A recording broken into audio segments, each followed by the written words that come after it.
Record. All right, so welcome everybody, Power of Patience. It is the Take Two Productions Webinar Wednesday, and we have Megan Duffy. Megan is an international exercise physiologist, Pilates instructor, and a rock star. When I met Megan several months ago, it was probably six months ago, via the phone, but I looked at her website. I had a conversation with her. I told her about Natalie's, heart condition still and challenges to that. And with everything that I learned from you guys and what you all teach me about your conditions, I thought this is a perfect person, particularly with Fall Prevention Month, to bring in so Megan can teach some different tips and tricks. And she was so confident, not just in helping Natalie, like, I can get her heart rate under control. I can teach people how to be able to exercise without the drain on their body. And so I thought, we got to bring her in. So with no further ado, I'm going to let Megan kind of take this over. And she did graciously offer a code to everybody to have a 30-day free trial because she was able to develop her curriculum also virtually. And I'm going to let Megan tell you about her accolades because she is extremely well studied as well too. So Megan, go ahead, welcome, take it away. Thank you, Lynn. Hello, everyone. Rock star might be a little stretched. I will not be singing or playing any instruments. It's for the betterment of the group. I don't like to talk about myself. You can read my credentials or you can come visit me in Jersey and we can chat in person. I want to focus on you guys. So something I do with all my clients, and it's really important that not just the patients hear this, but the caregivers and all the professionals. You guys are the experts at your own bodies. And what happens in the rehab setting, it's kind of interesting. We're all there trying to help you, but we're trying to give you ideas and movements based off stuff we've learned or movements that you guys want to do. However, every single person is going to have a unique experience with every movement based off their brain. Now, this is, say nobody in here had a brain injury or a stroke or had any neuro issues. Just every single one of us is uniquely us. Now, couple that with a neurological injury, a brain injury, you are still you, uniquely designed. And so what I really empower my clients is, Lynn, is cursing okay? Yes, I won't leave you. I say, and this won't even be a bad one, don't accept a bullshit answer. If something doesn't feel good, it doesn't feel good. And sometimes us as practitioners, I've done this myself. It's almost like we really want to help and we really want to convince you it'll work. And you're just beating your head up against the wall. And I have not had a brain injury, but I have had a lot of severe concussions and get really bad post-concussion syndrome. And it is really debilitating to me. My husband and I got into a car accident in October. Lynn, I don't know if that was shortly after we spoke. Oh, yeah, no. Very long story short, he passed out driving on the Garden State Parkway. And yeah, I freaked out. I thought he had a heart attack. He just had he had a stomach cramp that caused vasovagal syncope, passed out. I had to climb over and drive. I hit my head. Now, with my post-concussion, I would get severe vertigo and migraines. But it wasn't until after this car accident where I hit my head, not very hard, the severe depression I had, to the point where my husband came home and I said, something is wrong. And I know all this stuff. I work with concussion. I work with brain injuries. And, like a lot of us, anxiety, depression is not something new. And I have no problem talking about mental health, although most of the world does. I had never experienced depression to that extent. Now, I knew what it was, and I still forgot for a moment.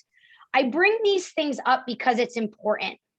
I hit my head in this car accident, not hard enough to cause a laceration or even it called a concussion. So the doctors basically told me there was nothing wrong with me. Oh God. So I know, Don't I see get your me head going. I see your head shaking. I know you feel this all personally. So I have a rule. You need to find, I don't care if they're a doctor, a Pilates teacher, the guy at the gas station, someone that'll listen and will help adapt things for you. So for me, I teach all these balanced visual and vestibular courses for my clients. And I said to them, I cannot do these eye exercises. So the exercises that are prescribed to me for my concussion, right after the exacerbation, those made me so sick and vertigo and worse. So all the things prescribed did not work. Luckily, I have a whole toolbox of things. So I said, okay, let's put that on hold and move to this. Now I'm sharing this with you because it's not about me, it's about you guys. Is I want you to, everybody just take a moment and think about when you went to PT or rehab or a doctor and you did exactly what they said and it didn't work. Okay. I don't want you to get discouraged. It's just, it wasn't individualized to you. So something we do at the NeuroStudio and I do with my clients and what I teach practitioners to do is strategies for each client. So I want to go through a few of my favorite strategies. Now, what I mean about strategies is how can you get your brain and body to feel safe? Your brain is always going to protect you first. If it don't like what you're doing, it is going to tell you, okay? And I do have to apologize. I talk with my hands a lot, and it can be jarring for some people with visual issues. So if I pace and I talk with my hands, so if it's bothering you, look away.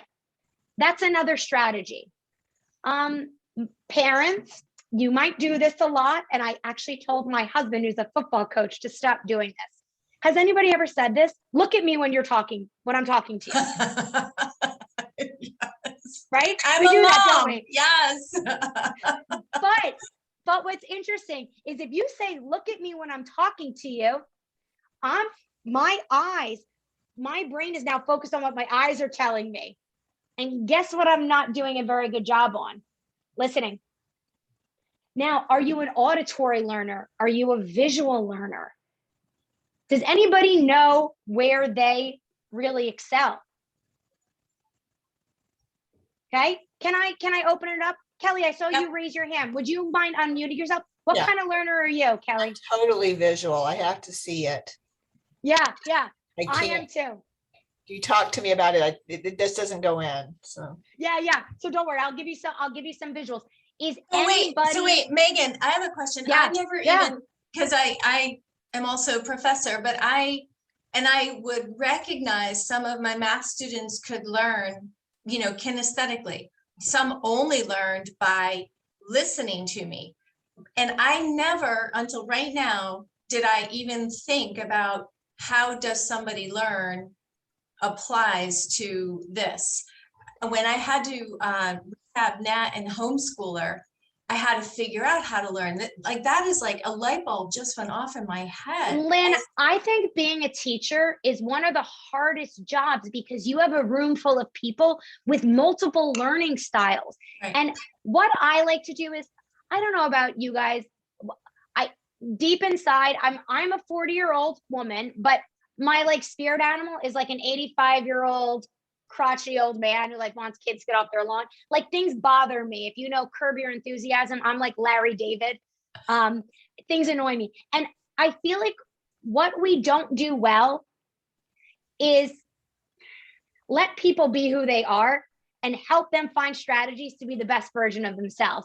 So I'm not going to force Kelly, no, I'm going to talk to you and I'm going to make you become if she's in a lecture setting in a school, oh my God, she's going to go crazy. And for me, I like hearing things. So it's so interesting. But what happens is if Kelly is forced to constantly have an auditory stimulus, it's almost like this is happening to her brain. And then it's going to start poking more. And then it's going to go like this. Now, that is very disruptive to neuroplasticity. So I'm jumping around a lot. I promise I will circle back to everything. It's important to know your learning style and optimize that, because that is the key. In order for neuroplasticity and a new movement pattern to happen, you need to be paying attention. Now, paying attention isn't just, okay, what gets you excited? What's going to have you focus in? Lynn, me just saying that to you, I want you to not listen to anything else I say. You got a take home from this. Don't be greedy. Take that home, integrate that. So with my clients in every session, it's like, let's find something interesting to your brain, find strategy so you can replicate it. And then I want you to do that more and more. What I find in the literature, we hear about neuroplasticity, just do more reps, more reps, more reps. No, I am so sick of that conversation. I literally want to punch somebody. Sorry. And I mean it, because it's not more reps. All my clients, and I bet every single person watching this, has done everything somebody has told them to do, if not more. Can you give us an example of what you do? And let's take a poll to see if our audience has done that. And let's talk through that, because I am like now even more peaked. I gotta get my let's look at it this way. So, and I really make an effort to educate my clients, because they need to understand the value of what we're doing. If I'm teaching you a skill and there's no context, you're not going to be paying attention as much. It's not meaningful. So why I do these strategies we're going to do in a moment is to work on what's called reflexive stability. We've heard stability. We've all heard this, right? But in order to take one foot in front of the other. So if I'm going to step my left foot forward, guess what? It's not about the left foot. My right side has to stabilize. If it doesn't, my brain's going to say, nope, nice try. Okay, didn't like it. But what most people do is they don't actually stabilize. They cause gripping patterns. And we, the fitness professionals, we do this to you. Squeeze your butt, squeeze your abs, do this, do that. But that's not reflexive. So your brain has to concentrate on that cueing and not learning a new movement pattern. So this is very simple, and it will not work for everybody, okay? But let's try it. We'll explore. I'm gonna move my camera so you can kind of see my body. You probably won't see my head. I'm hiding in my closet/office away from my dogs. All right. So I'm just going to sit with both my feet on the ground, okay? And you guys feel free to do this or not. You know what you need to do. First thing I'm going to do is I'm going to take my shoulder blades on my back. Let me show you what that looks like. Okay, I don't like this. Just put your shoulder blades on your back like you're wearing a backpack, okay? My favorite cue is lifting your armpit. Now I'm going to take my right hand to the outside of my right leg. So if you have your right hand on the outside of the right leg, I want you to feel your hand. I want you to think about your skin, your limb, whatever you want to focus on, pressing into that hand. Okay? Now do it as much as humanly possible. Push your leg into your hand into your leg. Do it as much as you can. Keep going, keep going, keep going, and rest. That's like a level 10. Do you think that's a very efficient way to stabilize your body? No. No. Okay. So I say a level 2. It's like the definition of subtlety. And I am the least subtle person. I'm a bull in a china shop. So if I can do this, I swear anybody can. So let's do that again at a level 2. So just press your leg into your hand and your hand into your leg, as little as needed to feel a response. Okay. Keep doing that and try to lift and lower your left heel. Now, I apologize you can't see my foot, but I'm just lifting and lowering my heel. Now, notice how your foot feels. If it feels good, continue. If it doesn't, take your right hand on the inside of your right leg and try that strategy. That's a much better strategy for me. As soon as I press my hand into my leg and my leg into my hand, I can feel a slight activation at my hip, and my left foot moves with more ease. Okay? Now let's stop for a moment, because out of context, you're like, okay, well, what the heck was that? So does anybody have any spasticity? Or, yeah, Kat and Roger, can you share where your spasticity is? Do you have decreased movement in any? Okay. Roger, can we use you as my guinea pig? Okay. All right. So Roger, what I want you to do is I want you to try to move your right arm. Just do something with it. And don't try to do it well, just move it. Okay. Good. And then back down. So let's pick one movement. Just lift it maybe straight up or bend it. Good. And back down. All right. So spasticity and weakness and lack of movement are going to be our tools. So Roger, I'd like you to take your left hand and touch it to the outside of your left knee. Can you do that for me, what I was just doing before? And Roger, are your feet on the ground? Perfect. So gently press your left knee into your left hand. And let me see what that looks like. Okay. How does that feel to you? Not great. He doesn't look super excited. All right. Yeah, there we go. Take your left hand on the inside of your leg. And I still like palm facing this way, Roger, not that way, but you choose. It's your body.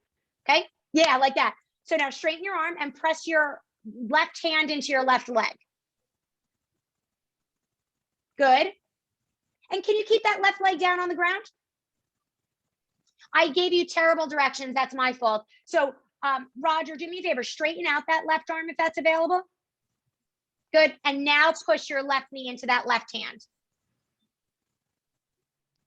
Good. Roger, do me a favor. Which one did you like better? Outside of the leg or the inside of the leg? Okay, inside. So Roger, I'm going to have you do that again at a level 2. And then I just want you to lift your right arm and see what's up. Okay, so whenever you're ready, lift that right arm up.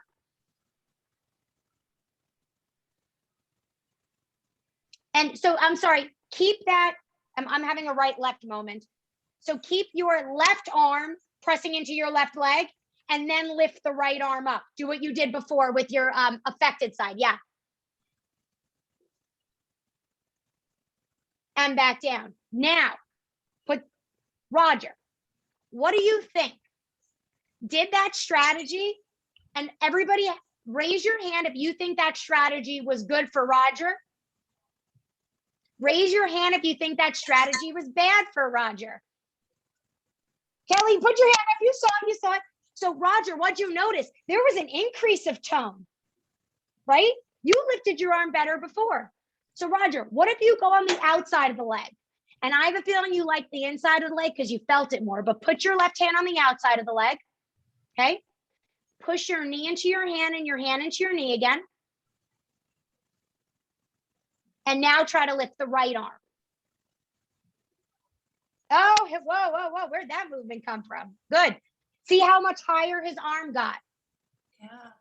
Yeah. Okay. So what we just demonstrated is the brain never lies. Okay. So if I had Roger sitting in a chair, squeezing a block or a ball between his knees, which PTs and rehab people love us to do, right? And then Roger's doing arm exercises, his brain is saying, no. And then we're going to try to overstretch him and force him to move his arm more. No, it's disrespectful to Roger's brain. Okay. So by simply what I would have you do, Roger, is I would maybe have you push your right knee in and your left leg out. We would find what reflexively stabilizes your hips. And I'm going to throw something out to you guys. Zoom is doing this new thing when you move your hands. See how it has, I have my hand raised on. It's not built for New Yorkers. We talk with our hands. But anyway, so Roger, what we need to find is strategies that stabilize your hips. Now, why this is crucial, you guys need hip stability to move your upper body, and you need shoulder stability to move your lower body. And the lat muscle and our fascial system, all that white gristly stuff you see on a steak, well, that's our communication. So what happens in a rehab setting is there's like upper body and then there's lower body. It's got to be all integrated. like you wouldn't use your computer and like hook it up to somebody else's printer and expect it to print on your printer. See what I'm saying there? Doesn't make sense. Right. So just in 30 seconds, we found a strategy. So Roger, I want you to try something. Now I know this cue sounds super strange, but I came up with this cue because one of my clients with multiple sclerosis who could not move her right side at all, when I had her push her leg into her arm, she was overdoing it. She couldn't get the right balance. And I said to her, can you feel your pants against your leg? So Roger, are you wearing shorts or pants? Pants? Okay. Okay. So Roger, pull your pants so they look baggy. Pull your pants so they're kind of tighter on the outside of your leg. So I'm wearing leggings, but almost, I want your pants to touch the side of your leg. Okay. Now, just keep your left arm down. And Roger, without moving your left leg, can you think about your skin touching your pants? Like reaching, getting the skin of your left leg to touch your pants. Does that make sense? No. So bad cue. Now, Kelly, what I'd like you to do is, can you think of the sleeve of your shirt? Okay. And the seam right there where the sleeve is. Okay. Could you maybe think of your skin pressing into the sleeve of your shirt? Is that a meaningful cue to you or still too subtle? No. And I was shocked when this cue worked for this woman, but she was able, I actually think it works better when you're wearing tighter clothes. So Roger, you're wearing a more fitted shirt. I feel like I'm beating a dead horse. I feel like this cue isn't working today. We do this as teachers. We like try to beat a dead horse and like make it work. So, but what I would have Roger even do is, Roger, here's a homework exercise for you. You can find yourself up against a wall, okay? And see how my leg, okay? So I'm gonna gently push my well, for you it would be left leg up against the wall gently while I do my right arm exercises, okay? And that might be an option for you. You can try it. You might wanna push your foot into the wall, not lift it if it was on the ground. You might even wanna do an arm into the wall like this, or a shoulder into the wall, arm away. Now, I'm giving you all homework. So listen up. You don't have to look at me, you can close your eyes. Your homework is I want you to move around. I want you to wiggle. When you're in PT or doing your exercises, I want you to put your body in a position that makes the movement easier. Okay. And when your PT says you're crooked, say, I'm working on something. Okay. Nobody has perfect alignment. I don't either. We need to find the alignment where we reflexively stabilize. The reason that's important is mobility will not occur without stability. Number two, finding reflexive stability helps your brain pay attention, which will help with chemical reactions, dopamine, acetylcholine, all these important things. And also, when you're reflexively stable, it's easier and you get better movement, which makes you want to move more. A secret, which none of you guys are going to tell anybody else, I was a terrible mover. I even get shocked watching myself move because I have to record myself because I was inflexible. I played sports in high school, but like, I feel like I was not last picked, but like pretty close to the edge. I wanted to make the softball team, so I decided to play catcher because nobody wanted to, but movement in sports didn't come natural to me. But by using the methods I teach my neuro clients, because I'm a neuro client too, I have a brain, it's shocking how much better and stronger I've become, okay? The beauty of this work, guys, you guys will get this before professionals do. I had a young woman who had a brain tumor. She had POTS. She had other health issues, you name it, because a lot of times there's a trickle-down effect. Lynn, I know your daughter experienced some stuff like that. Mm-hmm. She was able to find, and she's a singer, but they were having her do all these breathing exercises to calm her nervous system. which all it did was make her nauseous and vertigo worse. So all I had her do was, I believe her strategy was her going like this and just gently pushing her elbow into her hand to reflexively stabilize her shoulders. And then I asked her to sing and breathe. And then the mother started crying because it was the first time she didn't vomit after doing breathing and singing exercises, because she did need breathing exercises. Her peak, nobody was wrong. She did need breathing exercises, but everybody assumed she was stable enough to do them. She wasn't. So you guys, I want you to hear this. Don't rush anything. My process is not fast. Okay? It is fast in a sense. I've had clients not be able to move a hemiparetic limb from a stroke and be able to move it almost a full range of motion once. They didn't have the strength to do it again with these drills. So you can get a quick, whoa, but then you've got to do the work. And the reason being is learning a new movement patterns, like learning a new language. It does take time. But I want you guys to know that the fundamentals are important. If you don't feel right, stop doing it. Do not let anybody, especially even me, tell you to do something that isn't right for you. I liked Roger's position when he had his hand on the outside, but he liked the inside. I'm not in his body. I mean, I hate to say I was correct, Roger, but you know.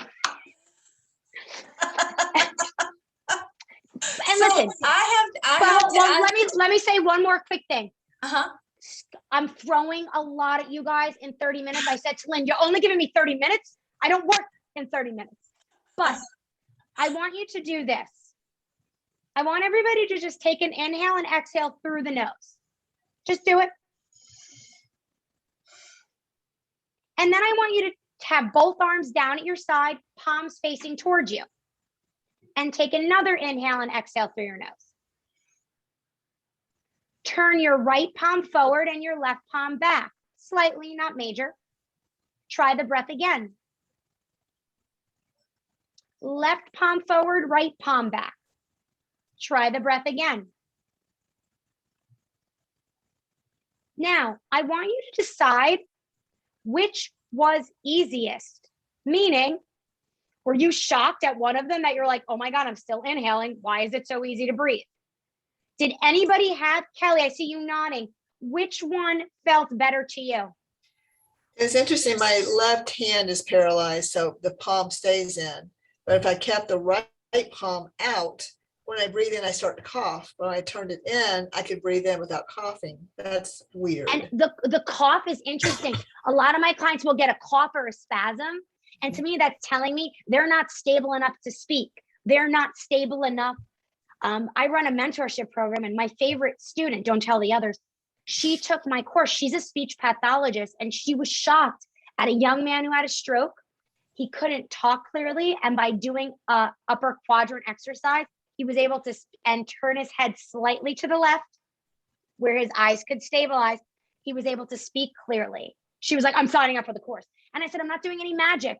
All I did was got him to stabilize. And then I said to her, now girl, you got to do the speech pathology work. So Kelly, what you did there is you gave your body permission to go where it needed to be. So breath never lies either, guys. So if you're unsure, is this a good position? Take a breath. If it's like this, it's not a good position.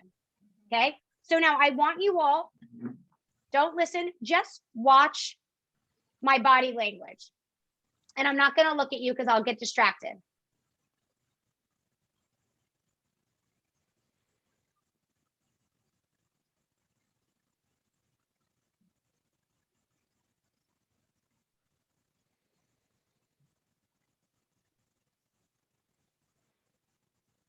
Could you guys see 3 inhales and exhales happening?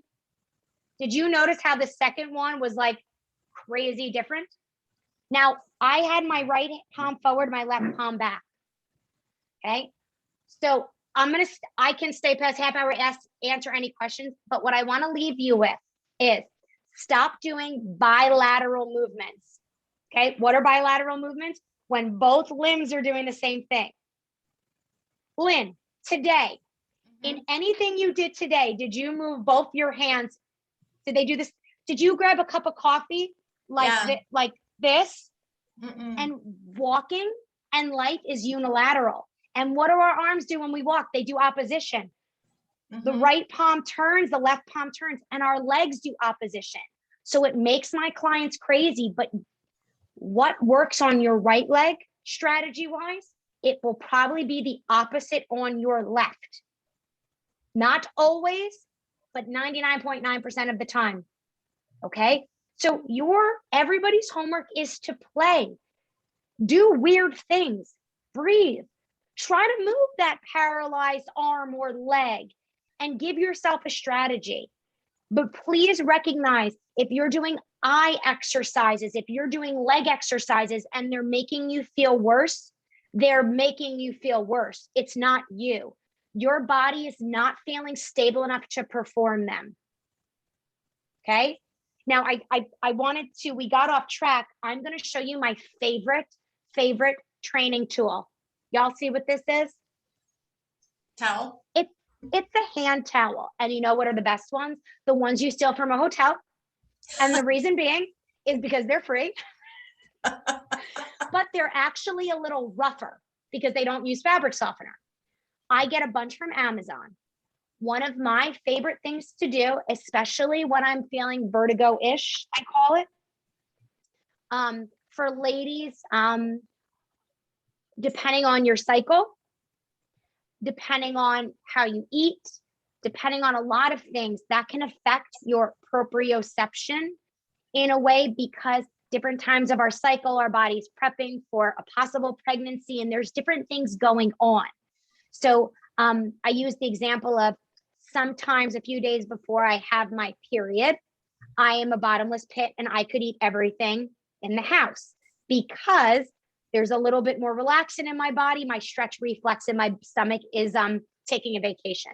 Now, gentlemen, you're going to experience things different as well, but you're going to have different moods, different variations to your day as well. So something I do, especially if you've had a head injury or have to do eye exercises, taking a hand towel and rubbing the back of your neck. Okay, not crazy, just a little bit. What it does, we are very proprioceptively dense in our neck, our SI joints, that's where the pelvis meets the sacrum, and our feet. So this sometimes wakes me up, and I often do eye exercises with the towel around my neck, because with the towel around my neck, my brain knows where my neck is in space. Now, guys, my neck is not that far away from my brain, but because of my multiple concussions, my brain often loses track of where my neck is. If you've had a stroke, if you have Parkinson's or MS, you would have an issue with your feet. A little secret that people don't realize is our bodies have no idea where we are in space. None. It's kind of crazy. So we do all these foot mapping drills, body mapping drills to help us understand where we are in space. Feel your ears. Everybody feel the back of your ears. They're different. I was doing a head mapping with my mentorship students, and literally in the middle of it, I go, holy crap, my right ear is way bigger than my left. And they're all like, okay, that was very distracting, Megan. I couldn't believe the difference in my ears.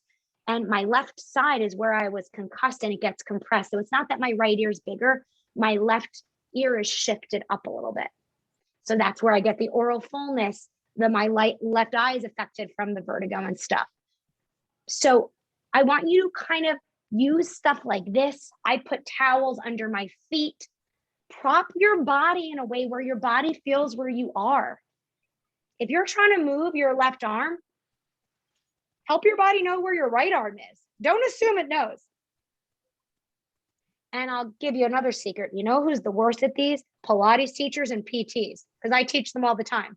That I got off track. The girl I told you about with all the health issues, she learned Reflex of Stability. I said, oh my God, you learned that so fast. And I looked at her mother, who was a Pilates teacher and a student of mine. I go, how long did it take you to learn that? She goes, I still don't get it. She still didn't feel it in her body because she had other strategies. Kelly, you know, you don't have any other strategies on that left side. Your brain is going to rely on safety. So Kelly, your homework is figuring out that non-affected side. It's overworked and underpaid. Give it a raise, show it some love.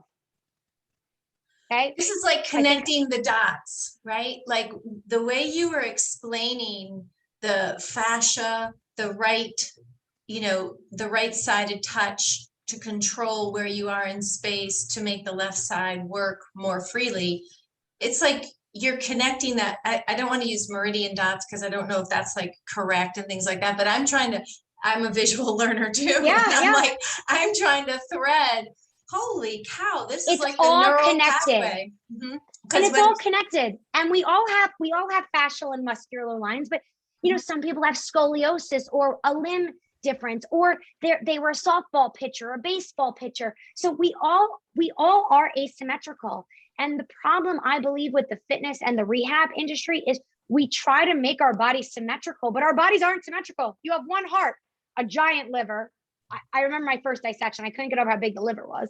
A stomach, 2 kidneys, nothing symmetrical. You have 5 children, an arm, 2 arms, 2 legs, if you have all your limbs, and a spine. They all need different cues. See how mind-boggling this is? So it's not about any exercise. There is not one exercise that's going to make you better. We need to teach you how to read your body. Your body's speaking Greek, but you only hear English. We've got to teach you how to understand what your brain is telling you. And you guys tend to be better at this than most. And I apologize for my community. Listen, I've been doing this for now 21 years. I can't say I always was this way.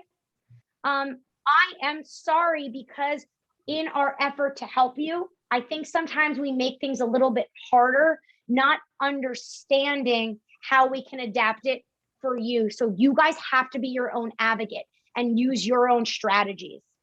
So just another thing you guys have to do. Megan, I want you to tell them about You Are a Rock Star. See, I told you. I'm not, Chris, I'm not singing though. It would be terrible. No, but Megan, I want you to give them just and then please, everybody, unmute yourselves and jump in with questions. I'm like blown away even more than when we had our conversation the first time, but I would like you to toot your horn a little bit more, because her program that she developed is being studied by, is it Columbia? No, I got my master's at Columbia, University of Colorado and University of Illinois. So the Reflex of Stability, I call it the 4-quadrant stability model. And guys, the reason why this isn't happening yet is it's hard to do from a practitioner standpoint. Mm-hmm. Okay, so a lot of people are actually more stable internally or externally rotated. Proper alignment, we're often not stable. But once you find stability, that doesn't mean you're there forever. Now we got to work to open it all up. But the reason is an arthrokinetic reflex, this is not a new concept. It's a reflex based off joint position. But what happened is everybody's assuming it's happening. It's not. And my client, Gary, who had a stroke and a brain injury, he was my body for one of my workshops. And when we did the reflexive stability drill on his non-affected side, he lifted his affected side to the point where I went like this. What the? He was like, and it was so funny. I was told in the past that I talk too much and educate clients too much. And after that moment with Gary, I said, no, we don't educate them enough, because Gary had been, hi, Shelly, thanks so much. But Gary was a client of mine for over a year before we had that aha moment. And what I realized is he didn't understand the value of what I was trying to get him to do.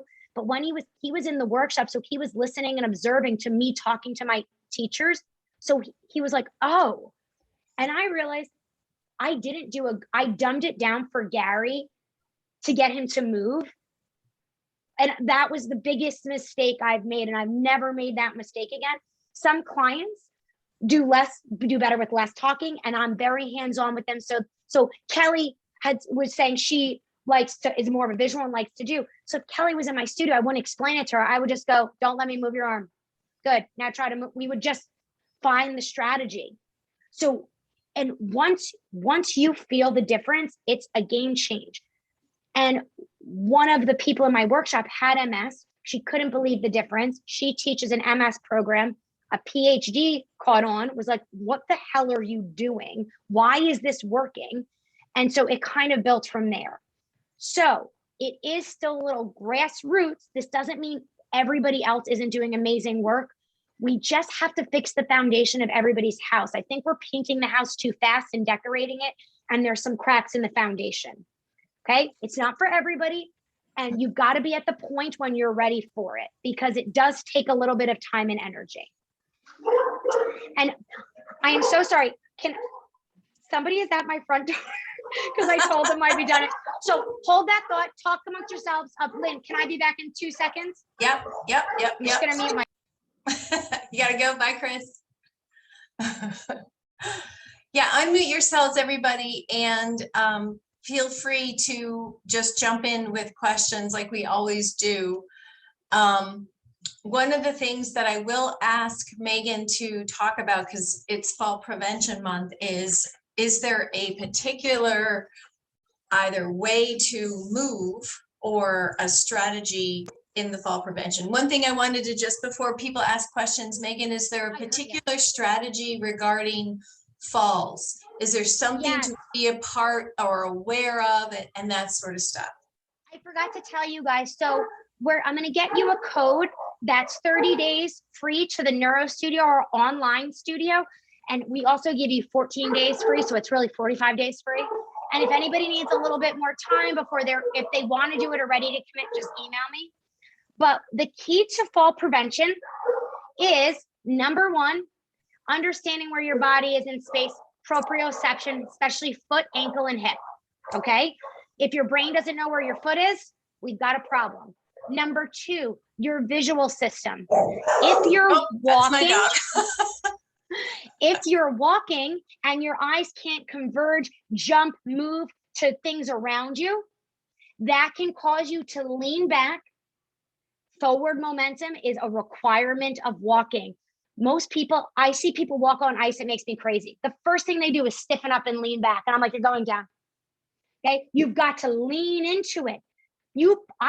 I'd rather my clients fall forward than backwards. Not that I don't want anybody to fall, but it's important. So when you do the Neuro Studio 30 days, we have a 6-week jump start. Go to the foot and the hips.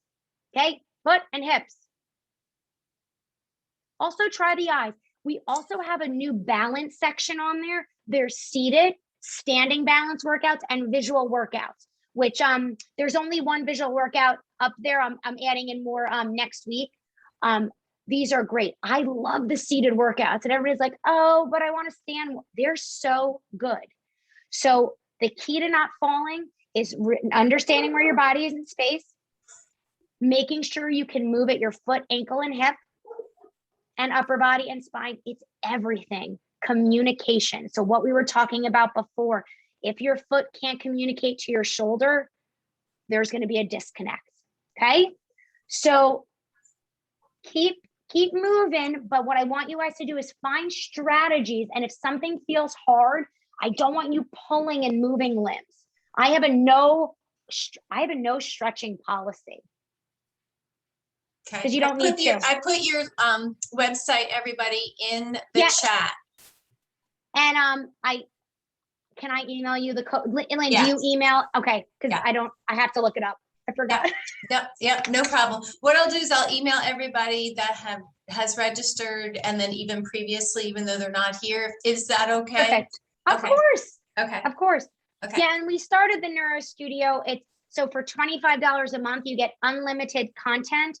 And we wanted it to be less than most people's copay, because economic status should not exclude you from movement and getting better. If anybody is having a financial issue where that is too much, please email us. It is online, so it is also viewable best on a computer. Jay just asked if we can do the code, but I told him that you're going to email me the code. Yes. Yeah, Jay, is that okay? Go ahead, Megan. Yeah, you know what?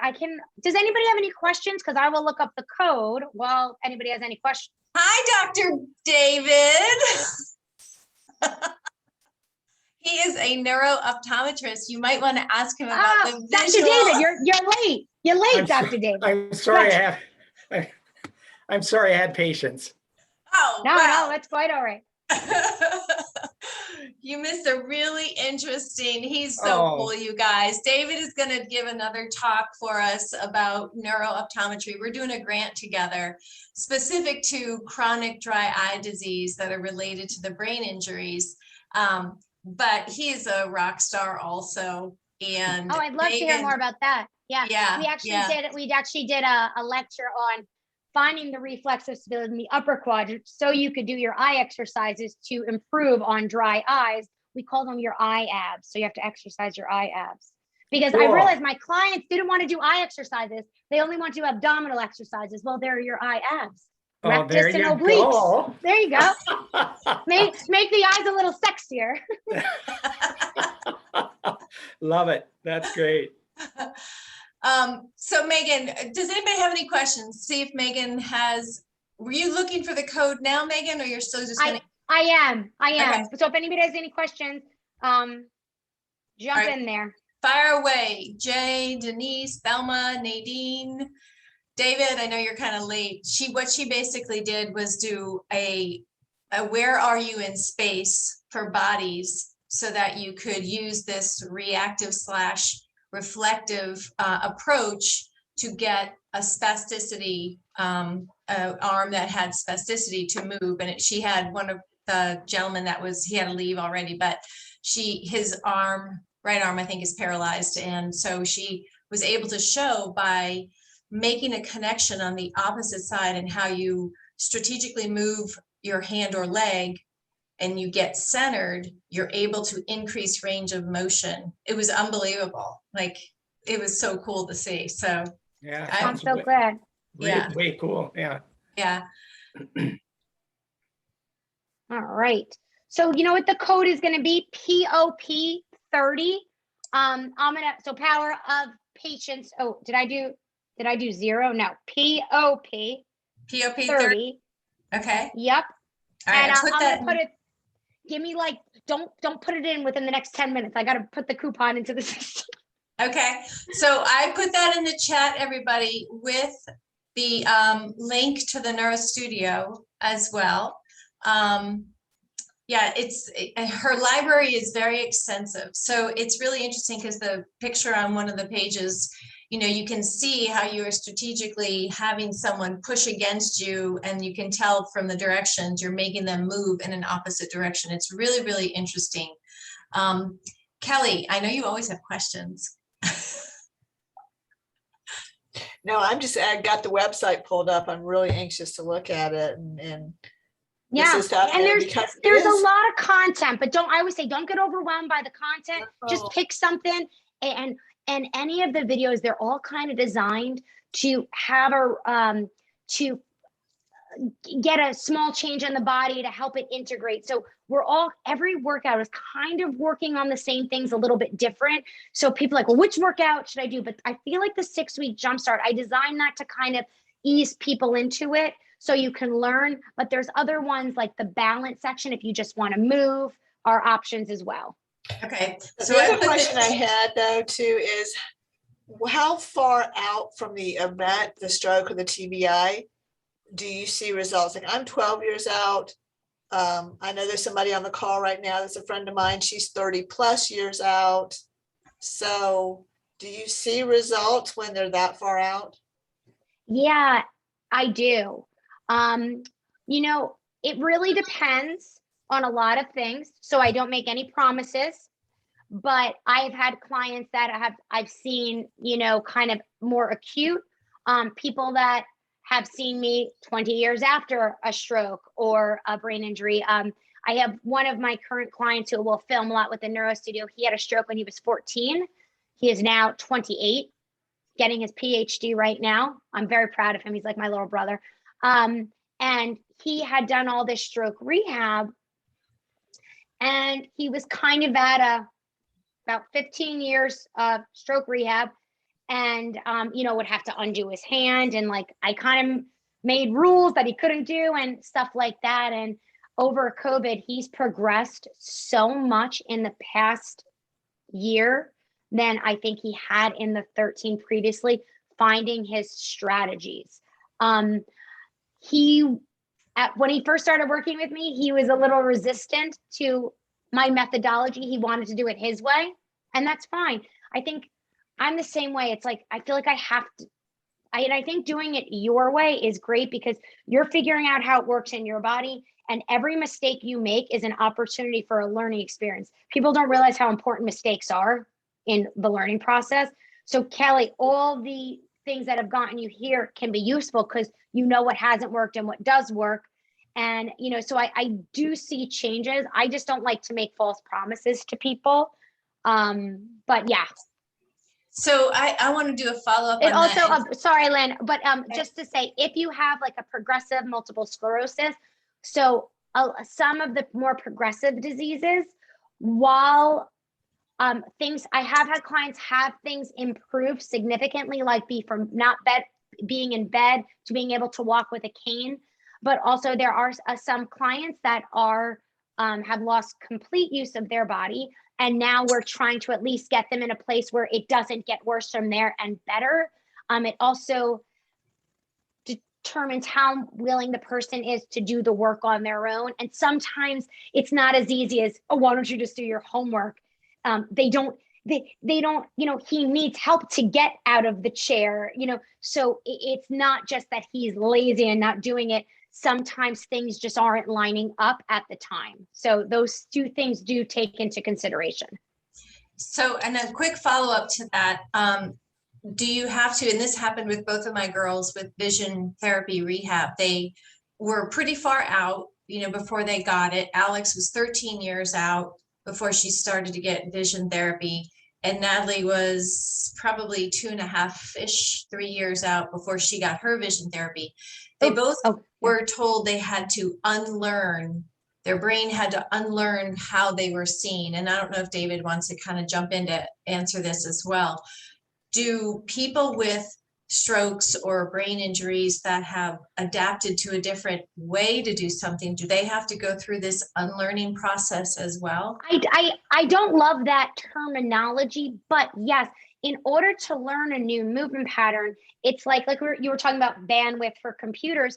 So in order to learn a movement pattern, if I teach you something at the studio and we do it at my studio, and then you go home and don't do it that way and do it the other way, it's like trying to learn a new language. If your mother speaks Spanish and wants you to speak Spanish too, but every time she talks to you, she speaks to you in English, you're not going to be able to learn Spanish. So with movement patterns, it's making it more efficient. But we have to take into consideration safety of the brain. That's the piece that's getting lost. So if I'm teaching you a new movement pattern because I think you need it for gait, but you're not stabilizing and your brain is not recognizing it as safe, goes into gripping patterns, that is not going to create neuroplasticity and release the chemicals in the brain that are needed to make those patterns more efficient. So I don't love the idea. I get why they're saying, well, you have to learn. My cousin who is autistic, and I love working with people with autism because I feel that their brains are just uniquely theirs. And if we could teach them how to use their brains better, and that's what we do with my cousin Henry.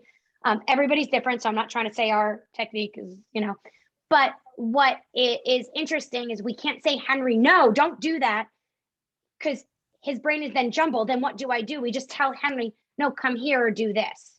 So oftentimes saying you have to unlearn something to learn it, I take the focus on putting the brain in a safe place, helping create opportunities so that brain chemicals are free flowing. Now I can't test that in my studio. I can test that.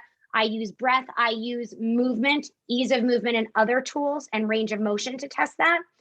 And then I ask my client to use those strategies when they're stuck in other places. And the more they have success with that strategy, the more it will happen. And what's really cool is you stop needing the strategy.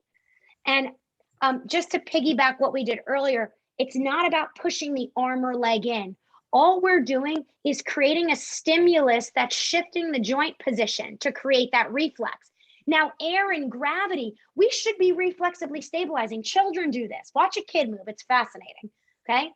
But what happens is we then create gripping patterns, and gripping is inhibiting proprioception and the other tools that we need. So don't get obsessed with what you're doing. It's how you can shift a joint. So I know when my vertigo gets the worst, I know this sounds silly, but it's because I was hit on my left side. I take my leg. See how I'm sitting? I literally go like this I'm pressing my arm into my leg gently, and it shifts my left shoulder, and then I breathe. So that's a strategy I use when I am in a kerfluffle, as I call it. But as the eyes go, we do things based off movement. I like to so when you're doing a movement, I want to make sure your eyes are okay with that movement, can move with the movement, and can move against it, whether it's a vestibular ocular reflex or not. But I do believe everybody should get assessed by a neuro ophthalmologist, because they're seeing things, computer imaging. We really need to know what's going on with your eyes to see what the driver is. So I do think everybody should get assessed by a behavioral ophthalmologist or a neuro ophthalmologist. Right, Dave? Dr. David? Is he talking? He's muted. He's David, muted. are you talking? It's optometrist, not an ophthalmologist, at least. Optometrist. In our work. Yeah. Yeah, he's muted. Maybe he's with a patient. So I don't know. Yeah, I think multitasking. a lot of people don't realize what's going on with their eyes. And another thing to look out for, guys, and if any practitioners are watching, is a lot of times our neuro clients will blink a lot or look around. And that's telling me that either their visual system, they cannot stabilize their eyes, gaze stabilize, or what you're doing is jarring to their system and their brain needs a hard reset. So if you find you're blinking a lot during your sessions, ask for different strategies or positions. Like, I observe everything my clients do. I do things with their tongue and their neck and different stuff like that, because everything to me is important. So if your PT's like, don't do that with your face, ask them, well, give me another strategy. You might be doing something weird with your face to stabilize you so you can move. So if I don't do that strategy with my face, how am I stabilizing? You're not. Okay. So if anybody tells you to stop doing something, say, give me another strategy. I feel like, Megan, I know we're coming up on an hour at this point. Thank you, Kelly, for the kind notes, and Kelly's going to follow up. I feel like we don't have enough in the app to now authenticate what you're tracking. Like in our app, we have all the medical domains, from emotional, cognitive, we have visual, we have speech, we have physical, but we don't have movement. And that, what you're saying and what I'm hearing is a huge void, because Kelly's a great example, and several other patients who bring their reports to their doctors, and they're now working together, like with goal setting and things like that. And I'm wondering if we should really incorporate movement in the app as well. That would be. Yeah, and one of the studies I'm also working on, it's very preliminary, but using wearable technology to measure this as well. So, how can we, a lot of the wearable technology now is alignment based, and I'm not against alignment training. That's the goal, right? Mm-hmm. But we have to understand where people are currently. So using the wearable technology to, we're toying with the idea of using different of some of my strategies that I use to test, to help the wearable technology help the client understand maybe a slight deviation could help them move better. And when you can't move a limb, just shifting another limb and finding movement in that limb, I do this every single day. And it still shocks me and brings tears to my eyes when somebody experiences it for the first time. Because Kelly, it's been a while for her stroke. It's like, if you lose hope that something is going to change, and I know my clients, they don't want to lose hope. They're not like, they want this stuff. So, we're working hard on trying to really find ways that people can measure it, but anecdotally seems to be the best. And people are like, oh, I can walk when I couldn't. I can move my right arm. And so it's very different. It's very individual. Well, so definitely quality of life. So Jay put a really interesting comment. Maybe you can give them a strategy, and it's literally, Where are these things? Jay says how hard it is to put the left side pant leg on. Right. And Jay, so, is your left side your affected side, or is your left side your non-affected side? you can unmute, Jay, feel free. Oh, the left. So you know what I would do? And Jay, what often happens is, and listen, and there's nothing, they're not like bad people, but even in like school, we're taught to start creating new movement patterns on the affected side. And the non-affected side, it's like just whatever it has to do. But most people's affected side is overworked and underpaid and completely unstable. So good luck trying to get new movement patterns on an affected side. Your brain's going to tell you no. So I would do something like this, Jay. Maybe, depending on where you are, find a way to push your right leg into something, or right foot. Try to use what's around you. Or, if you've got your right pant leg on, push your leg into your pants or something like that to find more stability in the right leg, and to then get the left leg to move. Because forcing a non-affected side to move is fatiguing. It's so fatiguing on your system, your musculoskeletal system, but also for your brain, because it's like searching for service underground. Like, you're not going to get internet service underground. So it really fatigues you. So Jay, play around with this. And do you usually put your pants on sitting down or standing? That might be a personal question, but it's fine. Oh, that's good. So you nailed it. Like, he's like trying to do this, completely wipes him out. This is great. Jay, you have to report back to us. Megan, we have to add a movement piece to this. What about a drop foot? So hold on. Let me just, Jay, so standing, what I would suggest is, so like say, oh my God. So if I'm standing, and so here's a door right here, I know you can't really see me, sorry. Let's see. Let's see there. Okay. So Jay, let's do your side. So you're trying to get your left leg in your pants. So, if you can maybe bend your right knee, push it into the bench, or, push it into something like this. Or what you can do is use your arms. So use your right arm to like push down. I'm going to shift over my right side and then see if that left leg can go. Okay. You're going to have to play around, but I would even suggest, Jay, to maybe start sitting down and trying to find some strategies on that right leg, like at the bench on the gym. Yeah, you're trying to do too much at once, because we don't think about putting on our pants until we can't do it. We take that for granted. You know? It's so interesting. So what about if someone is walking along and they have like that drop foot? So we have a ton of foot drop stuff on the NeuroStudio. It's kind of my specialty. Okay. Another thing with foot drop is a lot of people, their foot drop gets worse because their non-affected side is not stabilizing. So I see this a lot with my clients with brain injury, guys. So if I'm going to step forward, so let's say this is my affected side. If this side doesn't stabilize, my brain is going to say, you ain't picking up that foot. And I'm going to go like this. Okay. So I need to stabilize and basically fall forward. Okay. So foot drop is a foot issue, but a lot of times the upper body is hunched over. So you're basically, everybody try to walk like this. I can't walk like that.